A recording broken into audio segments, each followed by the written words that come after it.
Don't forget your debuffs. Jump.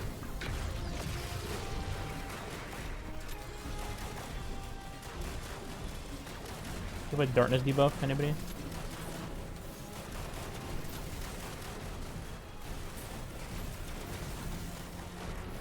Next, well. I should have had like a chill clip thing on. Jump. This is so free. Easy. God damn! What the f***? Queenbreaker's bow is the meta, the Drifter is the focal point of the story for this season, and a major character death has had us reeling. What year is it? Wait, it's not 2018? Just to give you guys an idea of how long it's been since Queenbreaker has had any sort of relevancy, it's not even called Queenbreaker's bow anymore. In 2025, it's just called the Queenbreaker. That's it. But moving on, not only has Queenbreaker gotten a massive glow up this season from the global linear fusion damage buff, but it also has gotten the particle reconstruction artifact perk to pump its damage, and it's gotten a brand new catalyst with one of the best perks in the game, Weeble rounds. For those of you not in on the joke, the catalyst gives this weapon rewind rounds. When this magazine is empty, it refills from the reserves based on the number of hits it does. And by holding reload and putting it into its alternate firing mode, where it's a 3-burst linear, you get tons of hits on the enemy for massive damage, and then consistently get your ammo reloaded into your mag, not having to actually manually reload for a very long time. So between the catalyst, the massive damage buff from particle reconstruction, and just a global linear buff, this thing has become actually insane. It's actually so good, it can keep up pound for pound with Whisper the Worm, and remember, Whisper is one of the highest total damage number weapons in the game, especially on bosses that have a very long damage phase, like the Witness or Oryx. But don't forget, that's not all. With this episode, Bungie also introduced bolt charges, so as you're doing damage with this weapon, you're also occasionally going to get lightning strikes that hit the boss that'll give you even more bonus damage. I'll just say now that you should absolutely go get the catalyst and bring this weapon into the new dungeon on Friday for day 1 if you're planning to race anyway. So with that being said, let me show you guys how to very easily go farm this catalyst immediately. Here is how you get the new Queenbreaker catalyst incredibly easily and basically for free, and the weapon is nuts now.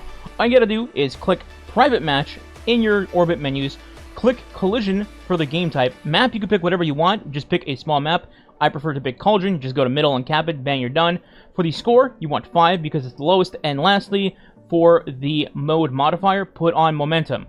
Then all you do is load up launch, and we'll see you in a second. The match itself will literally take you 5 seconds. The longest part of this is actually the menu loading into the match, but while it's loading, here, let me show you that I did in fact get the catalyst doing this method, and I've seen others get it like this as well. So we load in, literally head straight to middle, get on the point, and the moment you cap the point,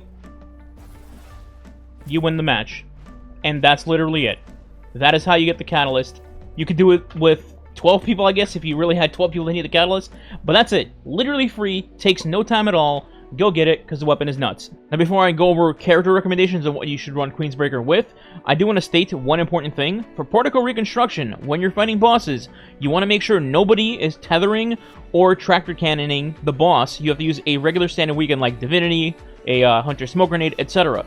And the reason for that is, if you use Tether or Tractor, it just seems to cancel out Particle Reconstruction, and thus you don't get the bonus damage from that.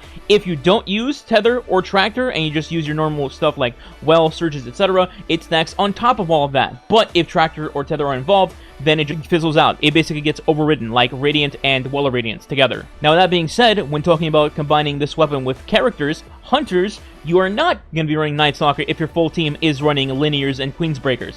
Instead, you're going to go with either Nighthawk Golden Gun, which is the fan favorite, because it's just the most consistent and fastest damage you can have, or if you want to just go full arc, then you would use Gathering Storm with Star Eater Scales. Titans, you're going to be doing the same thing as last season. You're going to go on Prismatic, pick Thunder Crash, wear Curse of the Falling Star, and then put on Queenbreaker, and you'll do some nutty damage just with all that arc synergy. And lastly, that brings me to Warlocks, what I was running in some of these clips. So I'm running the Sanguine Alchemy Warlock DPS build, where I pop Well of Radiance with my Sanguine on, and then immediately switch to Prismatic Arc Warlock. The reason for this is because on Prismatic Arc Warlock, you can utilize Facet of Courage. Facet of Courage works with the Well of Radiance you just popped to turn all of your weapon damage into actually being ability damage. So when anybody puts a darkness debuff on a boss, and you have your well down and you switch to Arc Prismatic, you will now be pumping damage through Facet of Courage, so your damage numbers just go even higher than what it would with just Sanguine Alchemy alone. And despite Warlocks not having an actual damage super like Thunder Crash or Golden Gun,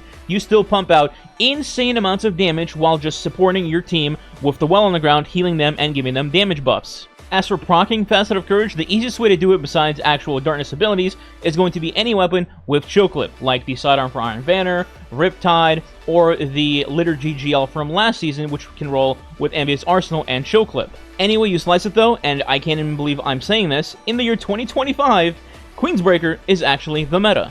And unlike Lord of Wolves, which is doing giga damage for a special weapon that I made a video about yesterday, this Queenbreaker, you're not going to get it disabled, it's not going to get nerfed, you're going to take it into day one, and it's probably going to crush whatever boss we have in there, unless the boss is just like a flying scion with the worst crit spots in the world. Anyways, that's all I got for you guys today. Go out there and get that catalyst while you can. If you did enjoy the video, please consider subscribing today. It does help the channel grow, and is much appreciated. And if you want to go the extra mile, you can leave a like and or comment below as well. If you don't know what to leave as a comment, you can leave Queenbreaker as the comment. Thanks for watching. Catch you next time.